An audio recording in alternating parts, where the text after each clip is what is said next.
Hello. It's been a while. My name is Ryan CC-Okeke.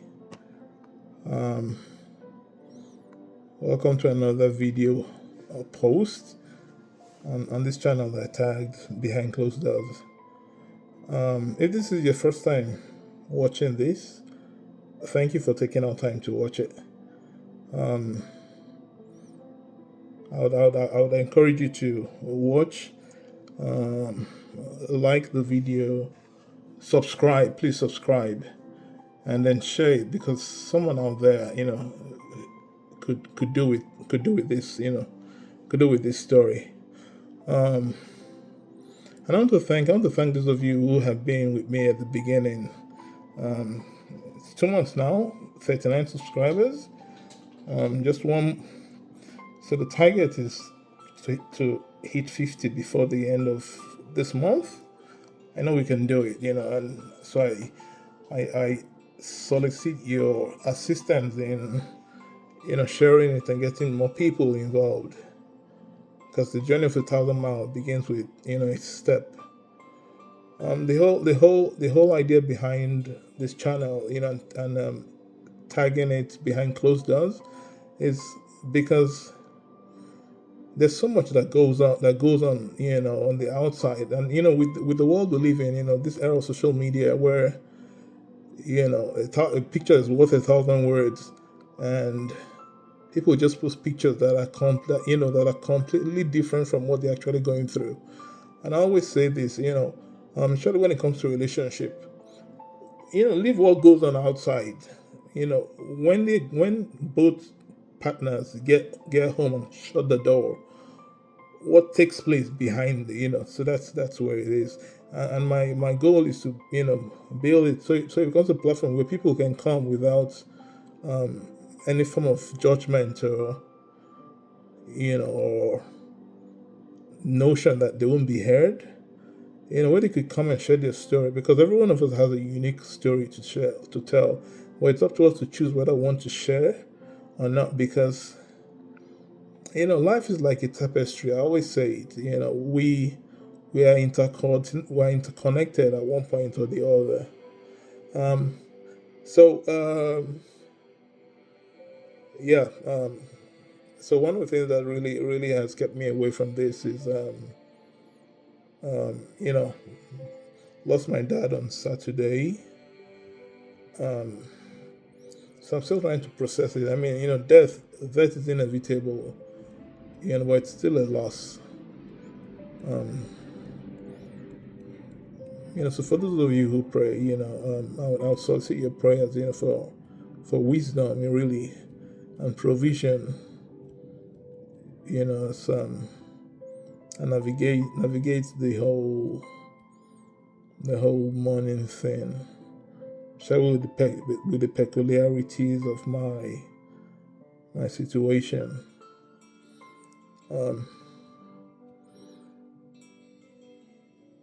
Yeah. So feel free to leave a comment. Leave a comment. Send me a text if you have my number.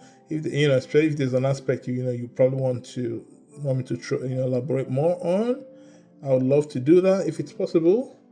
But in the effort lies victory. Don't just read and do the thumbs up. Share it with someone else, and leave a comment, so please. Most of the videos, just so that I on side of caution. I tagged the videos, not appropriate for kids. But it's up to you as a parent to know, because they're going to grow up someday, especially for teenagers. They're going to grow up someday, and it's good to let them know that this is what they're going to encounter. Um, and it's funny because I can say today, like I tell people, if just one person had told me, don't go ahead with this, I don't count the sister as being that one person. If one person that I know and I respect had told me, don't go into this, then I would say, okay, well, I didn't listen. But nobody. I mean, like I always say it. Like I give it to her. She can charm the shirt off a homeless man. That's how good she is. Um, so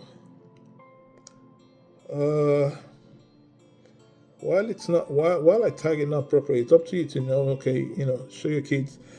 So I got a call. No. I made a call to a friend. Someone that I regard as a younger brother. He's in another country. And when I called him, he exclaimed, he said, "Oh, he was actually thinking about me." Apparently he had taken out time. He had decided that weekend was Saturday, I think, yeah, or Sunday, and he said he had watched he had watched up to he was on the part three, and already he was thinking he was going to call me. He was thinking of calling me to ask me if he could take portions. I wanted to show it to his kids, and I don't think his kids teenagers, maybe probably preteens. Maybe one might be a teenager, but he said he was going to show his son and say, "Look, these are the things you should watch out for." But that's the whole thing. Learning from people's experiences, because experience is what we call mistakes, really. Um, and it's for me, it's humbling being able to share my story. Um, it's more humbling that there are people out there who are actually watching and listening and taking the stories and taking pointers and sharing it. So I really appreciate him. And coming from him, this is someone, like I said, like my younger brother. He was he played an extremely critical role, in the events that led to my mom's passing. So I'm eternally indebted to him. But he said it, and then he said something. He said, this is it not juju, West Africa and all that. He said, is it that he was saying it? So I told him, I said, no, it's not. It's not. It's not. Every choice I made might have been wrong, but it's the choice I made. I made. I'm not going to say someone else did it. No. So it was just a series, like a domino effect, just a series of bad choices. Um, I said something about the homonyms of homophones for marriage. Marriage could be damage, could be manage, it could be bondage. But I think my first relationship was a combination of all three. And so I was in response to his thoughts about was I under a spell or something. I said no, no. And the truth was that I told her several times. I said they should have sent someone who was more mature than you, meaning, you know, um, hell should have, the devil should have sent someone, because, you're too little. I know that he that's in me is greater than he that's in the world. So, and then there were a couple of occasions she would say things like, uh, "Yes, because you're a Christian," and I didn't quite get it. But in retrospect, she was saying, because I was a Christian, she couldn't do some things. Um, so I'm endeavoring to conclude. It's not ended. But I hope this is going to be the final part five. Um, Growing up, my dad would say stuff. I got my love for philosophy from him. There's a quote I saw a couple of minutes ago, and it says, "Gratitude, it makes what you have enough." And so for me, I choose to be grateful regardless of what's going on.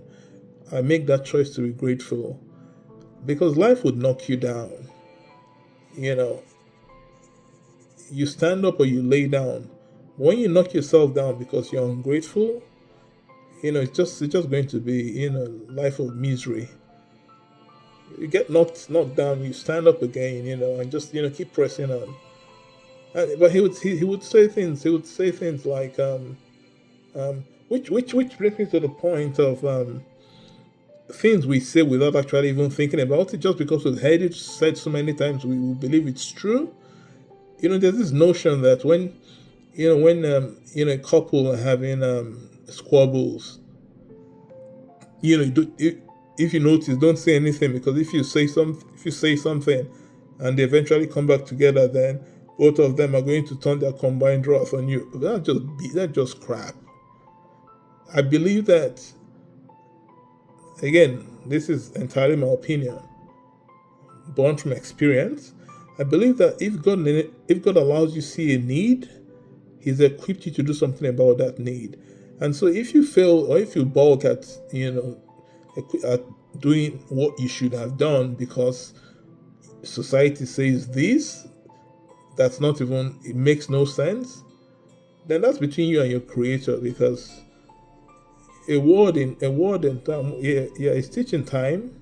It saves 9. So a word, speak up, speak up. Your remark, or your, let me use the word, meddling, could actually save that relationship. And my dad would say things like, a woman can make or mar, and can make or mar you. And it's true. It's true. But it's the extent to which you've allowed a woman get into your affairs. Then hell hath no fury like as a woman whose love is scorned. Yeah, most women would sit back. They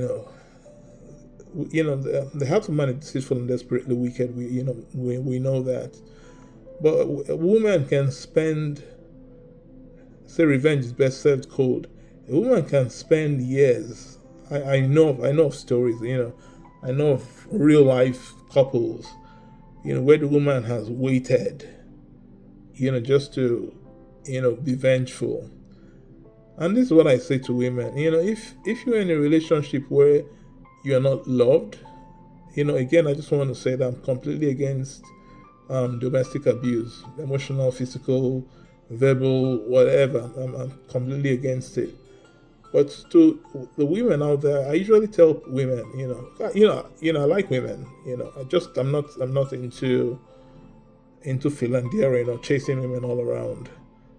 Every lady I see, no, I've got better things to do. Um, so it's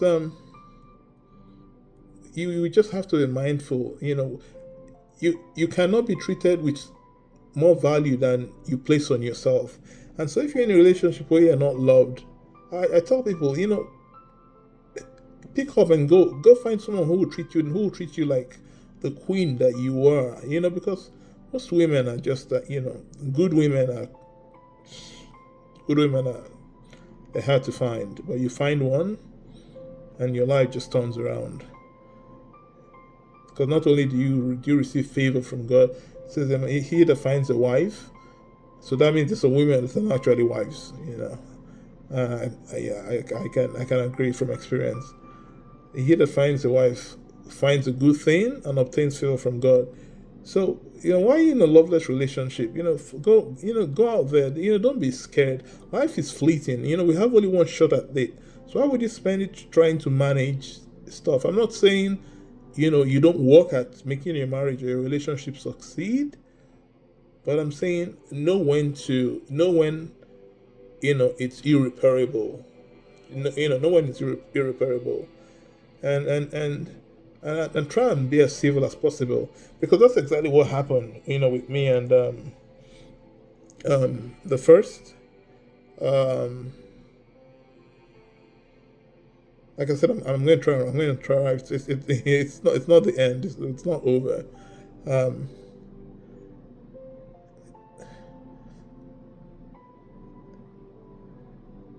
well, just gathering my thoughts. Gathering my thoughts. I usually, when I talk with young women, I say, family is important, but your well-being is good. The Bible says a merry heart is good medicine to the bones. And so if you're in a relationship that's loveless, that's where, most times illnesses start. Because if your heart, if you are sad on the inside, or you're bitter, you're resentful on the inside, it's going to affect your body. So why spend the one opportunity, the one shot you have at life, trying to make things that work that cannot, are not compatible. I'm not advocating for divorce. I'm just saying, let's be mindful. Yes, we pray about these things, but God gives us the opportunity to meet people. We are the ones who get to choose. And so whatever choices we make, we should be bold enough to admit that yes, we've made the choice. And if it's something that can be worked on, then both of you, as long as both of you are, because for me, relationship boils down to trust, understanding, and compromise. Being willing to listen to the other person. Because people talk about, oh yeah, okay, maybe he didn't pray about this. No, I mean, if you watch the story, I told you I heard the voice, um, and it wasn't the voice of the driver, the conductor, the passenger. It was the voice of the Holy Spirit living in me. I just may not misunderstood it, because we've come to prayer is supposed to be conversation with God, but we've turned it into a one-way thing. Where God is the listener. He's the one who's going to do all the things, while we just tell him everything we want. That's not what it should be. We should be able to train ourselves, our ears, to hear when we speak. And so when we speak to God, God should speak back. You can't be one-way traffic. So yes, you pray about it, but give it your best shot. And if it's not working, it's not working. If you guys decide to make it work, then you make it work. Because it takes two. It takes two to tango. Yeah. So yeah, I got the divorce. I got the divorce done. Um, but because she had already filed at the High Court or something, so I personally drew up terms of settlement, which is what I say, which is what I actually would recommend. If things are not going your way, you've tried wholeheartedly, both of you tried. Because when ladies come to me, and I can tell that they're going through issues in their relationship, and they come tell me, hey, I want to leave.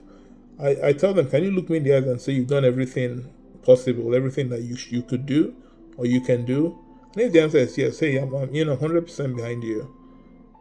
Because marriage is not marriage is not the prerequisite. Marriage is not an institution that prepares you for heaven. It's not.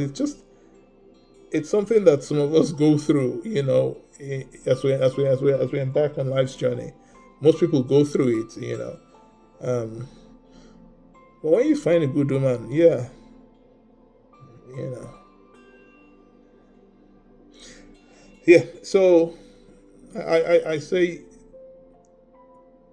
rather than going to court, in the U.S., lawsuits are the number one way of getting rich, of getting wealthy, filing lawsuits. So there's a profusion of lawyers here, especially personal injury and divorce lawyers, because the demand is high. People run into it thinking, because there's a clear distinction between dating and actually living, getting married and living together. There's a clear distinction. Because when you're dating, everybody puts on his best or her best behavior. Well, then 2 years down the line, the lady feels okay, or the man feels okay. Yes, I've gotten her. Okay, and then if he used to work out, he doesn't work out anymore.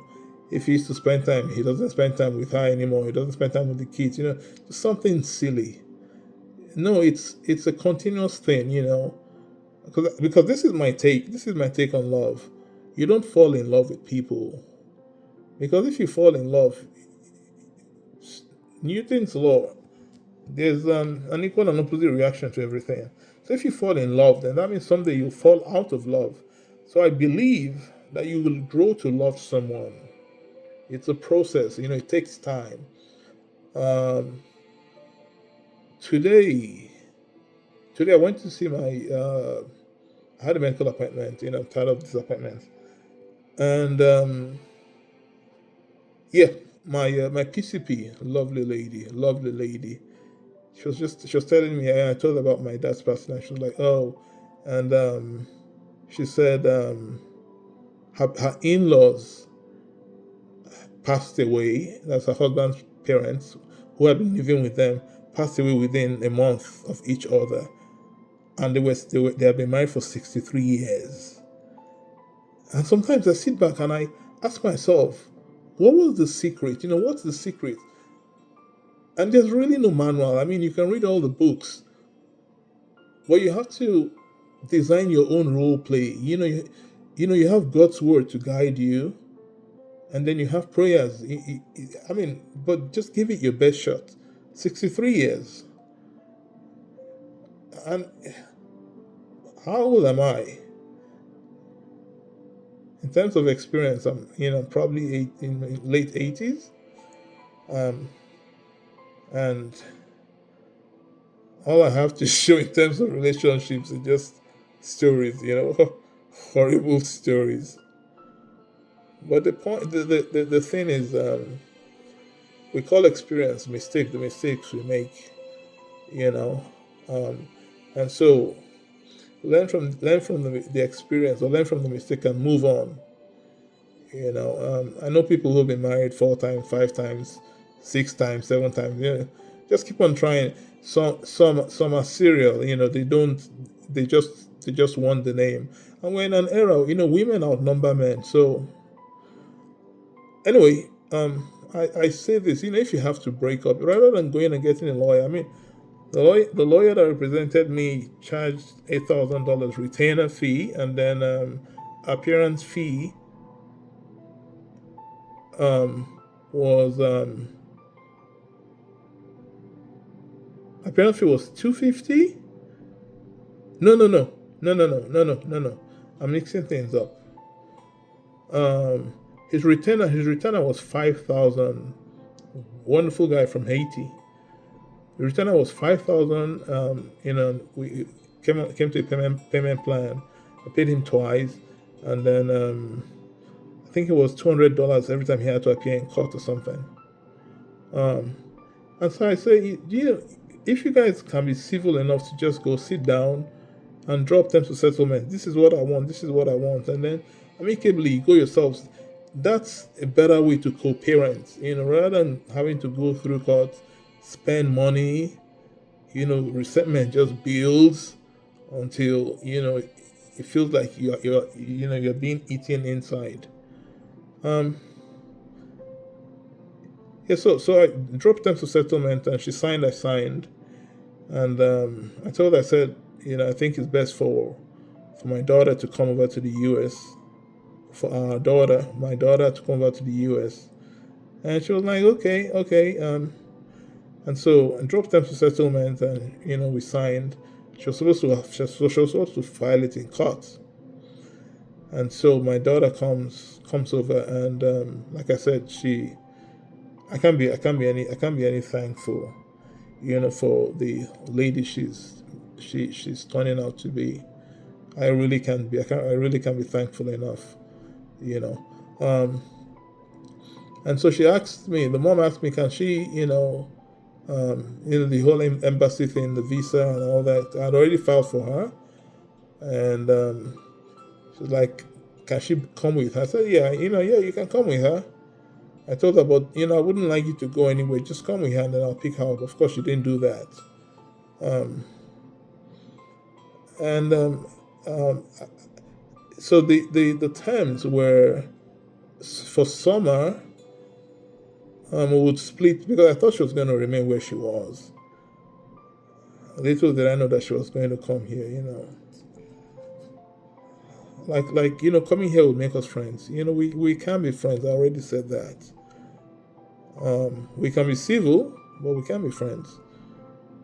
So I don't know. I don't know if she. I hope she gets to watch this, um, and learn something, because I learned a lot. Um, and so she says, "Can she come with her?" I say, "Yeah, that's fine." She brings her. I drive. I do. I drive 22 hours to go pick her up. You know, um, and I'm in a hurry to leave out, get out of there, because there's nothing to talk about. So I actually forget um, to get the signed agreement, the signed terms of settlement, because our lawyer was supposed to sign, but that was the drama all of it itself, which didn't concern me. I had my daughter, and that was good. And then when I thought, okay, that was it, um, because what happened? What yeah, yeah, one of the times was every summer would split the cost of travel transportation, and she'll go spend time with her. But if she was going to do that, I needed to know where she was living, who she was living with, because she just didn't have any moral standards. I wanted to know who she was living with and all that, and she had signed. And the first summer that I let my daughter go be with her was horrible. Was horrible, because one of the terms of settlement was, you can't travel without telling me. Not control. I'm not going to say don't, but let me know. And so I remember, taking my daughter, and that was the first time she was flying by herself. And that was the first time I actually did a video of the Estonian. That was the first time I did a video, because like I'm kind of a private person. But at the airport, she did a video of me, and I posted it on Facebook, but then I took it down because. But now I'm not as averse to being out there. And so I'd already told her, because she's a minor, get there early. And by this time, she had already given birth. She already had a child. I don't know who the father was, what the father was. None of it bothered me really.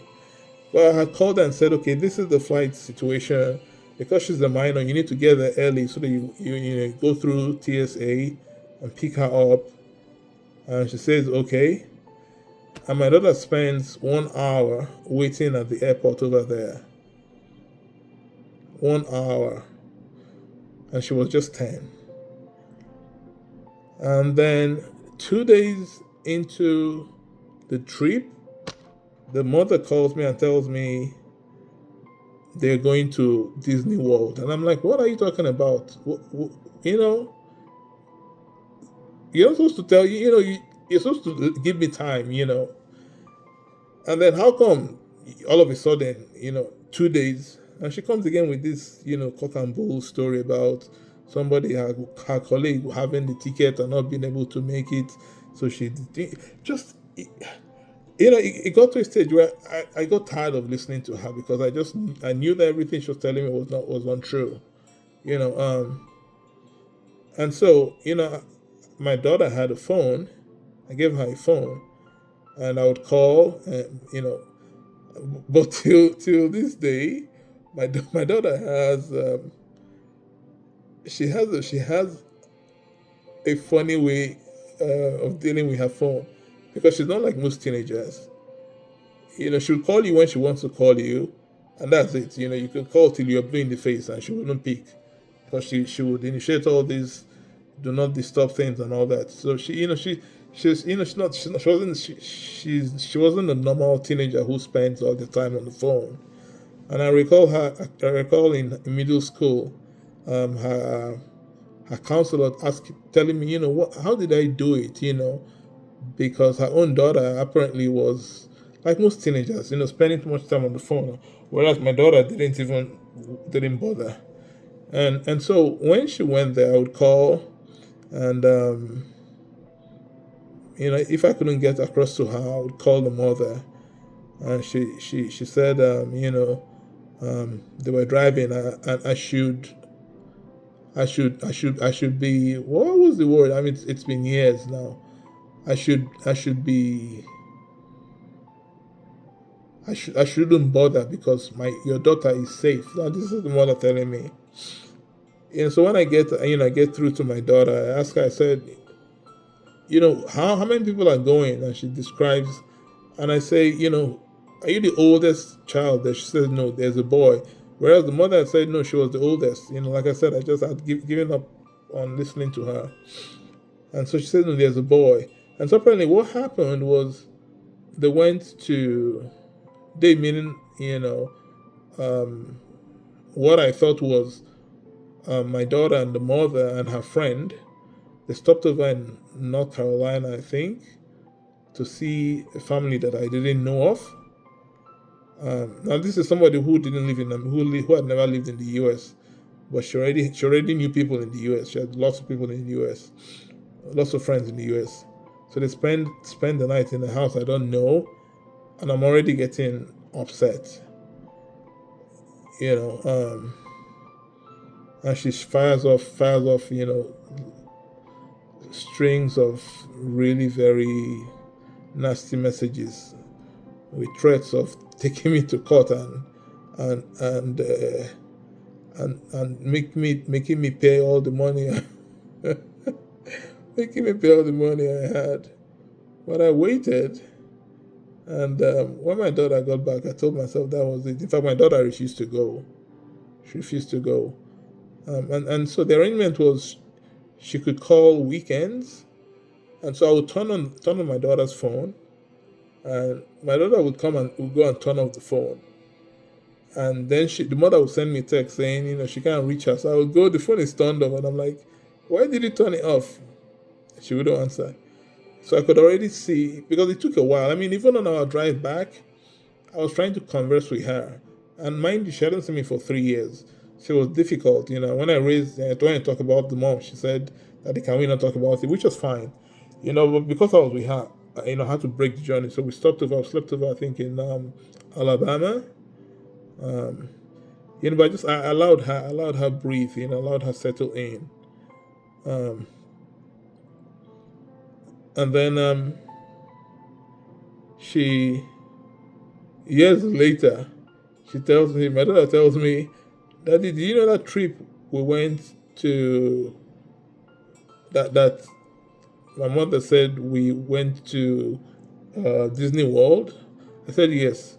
She said, she didn't go with us. I said, I'm sorry? She said, no, she didn't go with us. I said, what do you mean? She said, no, she didn't go with us. She just put me in the car with her friends. And I said, what? Why didn't you tell me then? I mean, how look and a parent sync? And then she was giving me the impression that they were together, and the little girl went to Disney World in a company of people she didn't know. What would have been a nice outing turned out to be a horrible one, and so I told myself there was no point, sending her to just, put her through all this stuff, because I wanted her to be in a stable environment, and what I had was stable, even though I was struggling then against medical advice. But I made time to call every day, so that everyone would know where the place was. And so my daughter finishes elementary school, finishes middle school.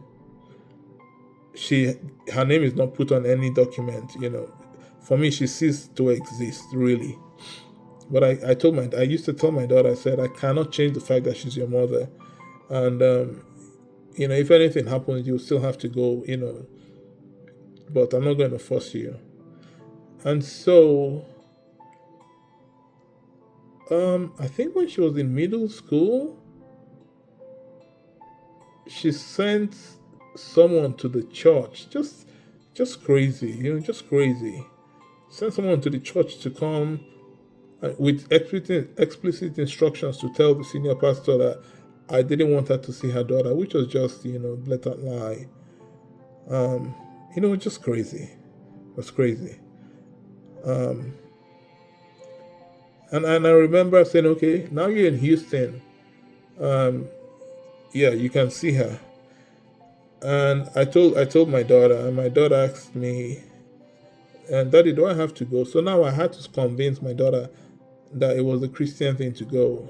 Hebrews 12, yeah, says talks about being hospitable. So I said, it's just courtesy. Oh, it was weird, and so we agreed, because I, raised my daughter by myself, so we already knew the way we spoke. So I said, hey, this was going to happen because she didn't want to go. She said, that it's going to be are we going to be there for 1 hour, 2 hours? I said, no, maybe. She's like, how long? I said, okay, this was going to happen. I'll buy you a meal once you're done. If you're done, just let me know, then we'll go. So that's exactly what happened. The minute my daughter finished eating her meal, she used the code word, and we left. And but you could tell that there was nothing. Now my daughter was beginning to see for herself, not because I was telling her; she was seeing it for herself. And so the gap was because what the mother was doing was being manipulative and making her feel like she needed to do more to deserve her love, which is just bad. As a parent, for you to do that to your own child. So she wasn't corresponding with her and all that. So they do that visit, and just when I think it's all over, my daughter is in high school now. She was 15. Yeah. Now my daughter, I raised my daughter. I raised my daughter like I raised a boy. She rarely cried. Except I punished her. And she's a tough girl. She's a tough young woman. And this day she calls me in middle of it's like noon, which was strange. And I pick up the phone and my daughter is crying on the phone. I'm like, what is it? And she says, she's here. And I said, who is here? She said, my mother. And I'm like, I don't understand. She said, she's. So I said, where are you? She said, she was in the bathroom. I said, stop crying. I said, stop crying. And repressed memories, children, the way God made them, they're able to repress memories. It brought up, her abduction. And I remember my daughter crying and saying, Daddy, I don't want the police to take me away. And I told her, I said, I would die first. And when I say things, I don't, I don't joke around really. I told her, I said, I would die first before anything like that happens. Besides, we're in the United States. So I called the school, because she had gone there, with pictures of the mastectomy. It was just horrible. The principal called me and apologized, saying that if he had known, they would not have let her, because my daughter refused to come out, to see her, and so they called the school police, and they escorted her off the premise. When I got there, I was served. Mind you, we had already divorced in a different country. So why the heck am I being served? What am I being served for? So I look at it and I say, okay. So I go in,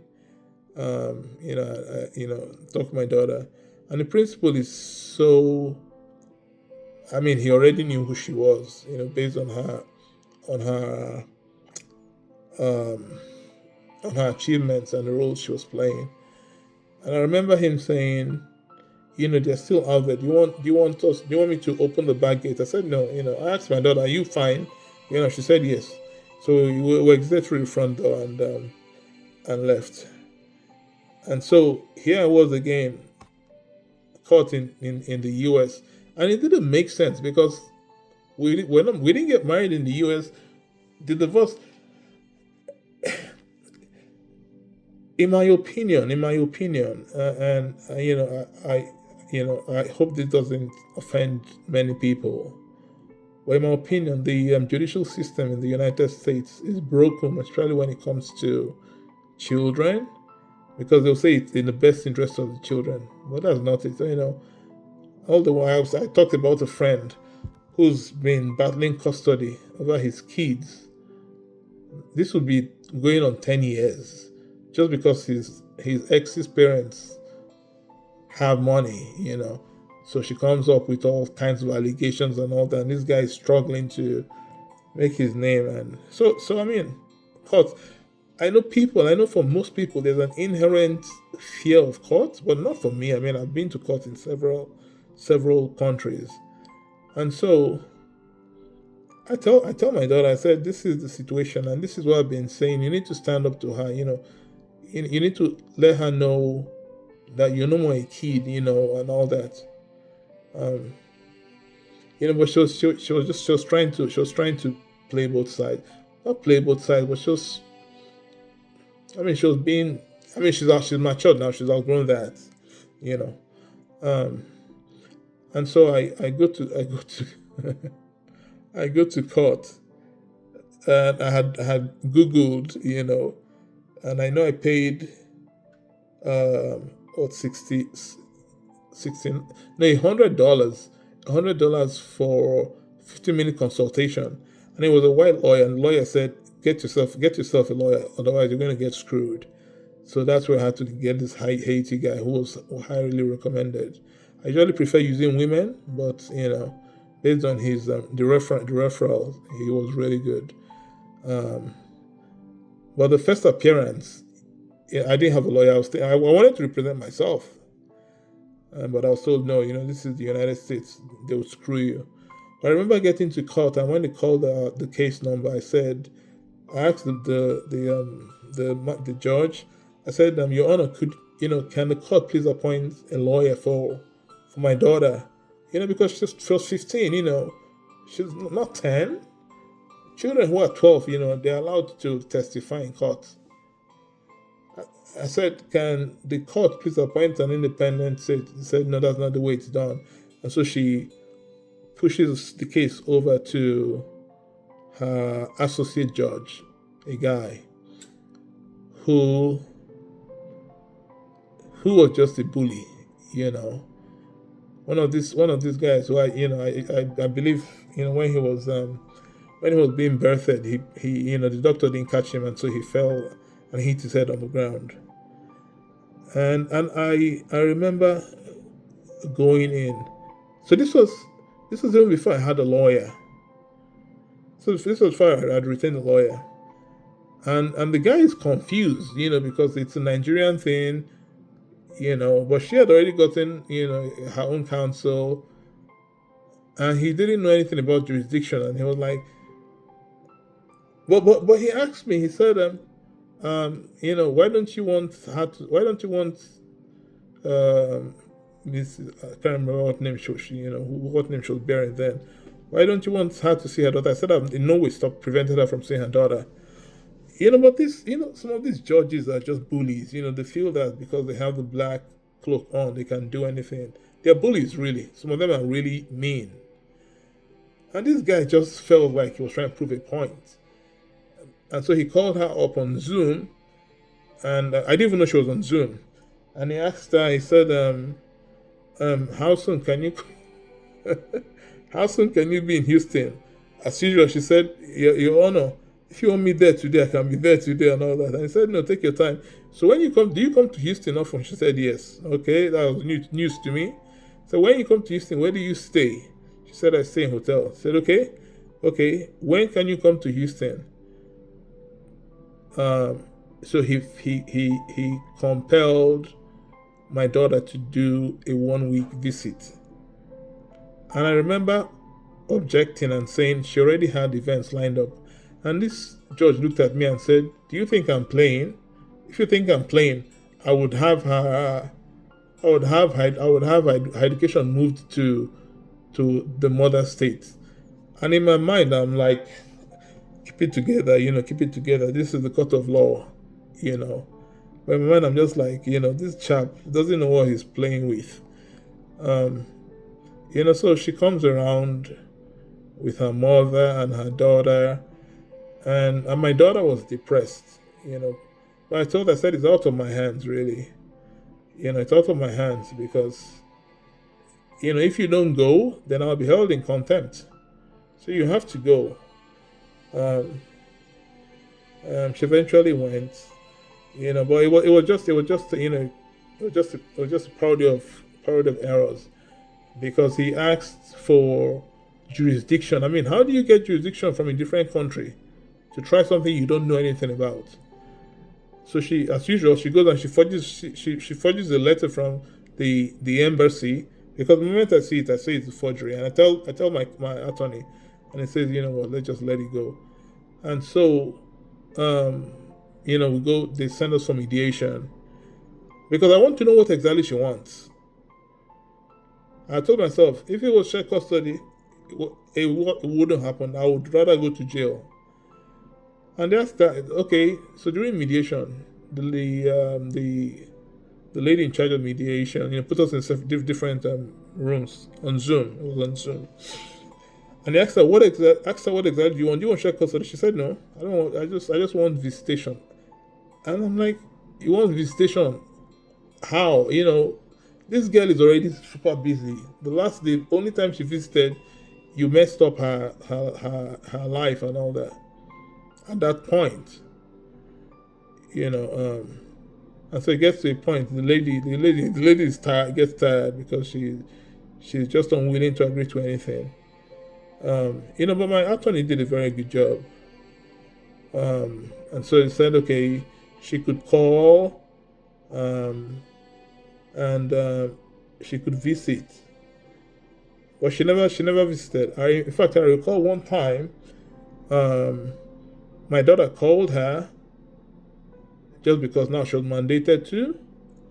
My daughter called her, and she told my daughter that she was in New Mexico, and that there were no flights. There were no flights to Houston. Just the same old person, but in a different country. You know, and it got to a stage where, at 15, when she turned 16, my daughter just cut off. Just cut off. And I know one time she came and she showed me a text message where, I think she was supposed to go spend Christmas or something, and mother kept asking my daughter for a date. My daughter refused to give her a date. She actually told her, I can't come on Christmas Day, because I want to be with dad. I can't come New Year, because it's a tradition. We pray together into the New Year. And so she just kept on stringing her along. I told her, I said, it's not right. Just tell her you're not coming. And I think that was the last time they really exchanged messages. That was it. My daughter never ever spoke. For that, it was just that one instance, because I called her when she was in school. I said, "What are you doing?" And she just started, just spewing a whole lot of nonsense. So now she had irreparably broken. I mean, if there were any chances of a relationship between both of them, she had broken it. She had destroyed it. And so, they ruled in my favor, um, and that was it. She never, she never showed up again. Um, I remember my daughter showing me a text message where she was, asking her for a second opportunity, a second chance to be a mom. Now, this is independent. I raised my daughter to be independent. If I tell you to do something, and this is how I raise her, if I tell you to do something and you don't want to do it, we can have a discussion. I mean, there's some things we can discuss, not everything, because I'm still your dad. But the one that has room for discussion, if you have a different opinion, if you're able to convince me, then we'll do it your way. But if you're not, you do it my way. And so she came and she showed me this text where the mother was asking her for a second opportunity to be a mother. She said, I don't know what she means, And she asked, and she actually wrote there in the text message that, apologizing, for what she did, that what she did, she meant to harm her own child and me, which is just crazy. But in summary, that was the end of it. And nobody knows that. Nobody knows her. That's what I'll put it. Nobody knows her. And it was when my daughter visited that she actually confirmed the double mastectomy. Because again, she went to her high school with pictures, just bad pictures, nasty pictures. Um, yeah.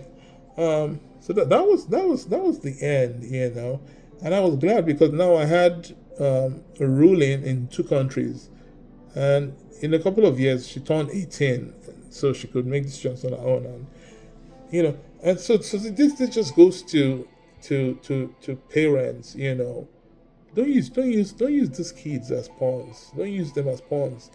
If you have an issue with your partner, go resolve it for the sake of the child. Because for me, I didn't want to shut that um, avenue down because I mean I can't change the fact that she's her mother, but I can change who she was going to be in terms of her character and her values and all that. And I can't be any more grateful to God, for the strength, despite my health and all that, because I look at who she is and what she's doing. Actually, I think this year, like I said, I called her a couple of years ago, and she sent me, the whole Apollo I'm sorry thing. No, she had done that so many times. And but on my birthday, she actually sent me. No, yeah, when my mom passed, she sent a condolence message. But on my birthday, she sent a message. I didn't respond, you know, and she was asking for forgiveness for what she had done.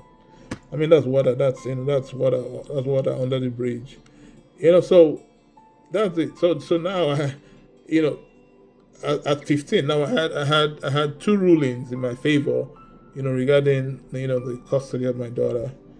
Um, and I am one who, when I want to do something, I give it my all. And I know that children, the Bible says, children are heaven's treasures, and so that's the way I treat them. That's the way I treated her. That's the way I treat her brother. That's going to be the next series, because lightning does strike twice. Why? I don't know. There's something that even if God were to explain, we wouldn't get it. But all I've done and all I can continue to do is just to push, to encourage her. And I recall my daughter. One time she was studying because it was very challenging high school. You know, um, and she sent me a text. No, no, no. She came to me and she said, "Daddy, I want to apologize." So what are you apologizing for? She said, for what my mother did to you. And the second one. Oh gosh. And I told her, I said, no, no, no, no, no, you have nothing to do with it. You have nothing to do with it, You have nothing. There's nothing to forgive, nothing to ask for forgiveness about. I said, just do what you want to do, pray. And, hopefully, I mean, I talk with her. We've had talks, about relationships and all that. And she has her own timeline. And, all I can do is pray. Pray that she becomes the person, the lady that God wants her to be. And I see her doing that. So that really is the end of the whole thing. She's done 18, so there's no. She's actually um, in terms of proximity, she's closer to her, but she doesn't call her on her college applications. I asked her, said, "Would you want to put your mother's name?" She said no. So it's just my name that's on her. It's just my name that's on her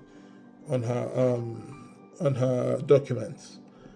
So um, yeah, it was rough. It was rough. It was rough, but I missed the mess of the whole thing. The fright of contracting HIV. The helplessness, seeing everything I had built. The ideal home just implode. But I'm thankful. I'm thankful. And would I do it again? Yeah, I would do some things differently, but I won't change much. I won't change much. So when it comes to relationship, yes, the man needs to go. It's our duty to go search. It's the lady's duty to make herself presentable. these days women propose to men, so but just make yourself presentable. Make yourself presentable. Be teachable. Know what it is. Know what you want in life. If you want a family, have an idea. And that's something I tell my daughter. I tell her, I said, you won't you and I got this when I got this. Someone told me this when I was in university. The person said, I'm not going to use my wife to learn how to be a good husband. I'm not going to use my child to learn how to be a good father. And I didn't quite get it, until I gave it some thought. And that's what she has been. Her brother is like her world to her, and you know, going through the whole thing over again. It's just sad. But basically, that's it. That's how the whole thing was wrapped up. I don't know where she is. There's no communication between us. There's no communication with herself. I did send her a text one, and I said, you should be proud. Regardless of what you've done, you should be proud of who she is. And she responds, "Yeah, I knew she was going to be, I knew she was going to be great. Well, you knew about yet you were messing around." Yeah, so that's it. Yeah, so when it comes to relationships, you have to make some decisions yourself, and whichever way the blade falls or the coin falls, you have to own up to it. That which should be fixed, which can be fixed, fix it. That which can be fixed, say it can be fixed, and what's the next best solution? Because ultimately it's about the children, it's about the kids. I don't, I don't advocate, for, oh yeah, I can't leave because of my kids. Well, if you're in an abusive relationship, you might lose your life because you can't leave your kids.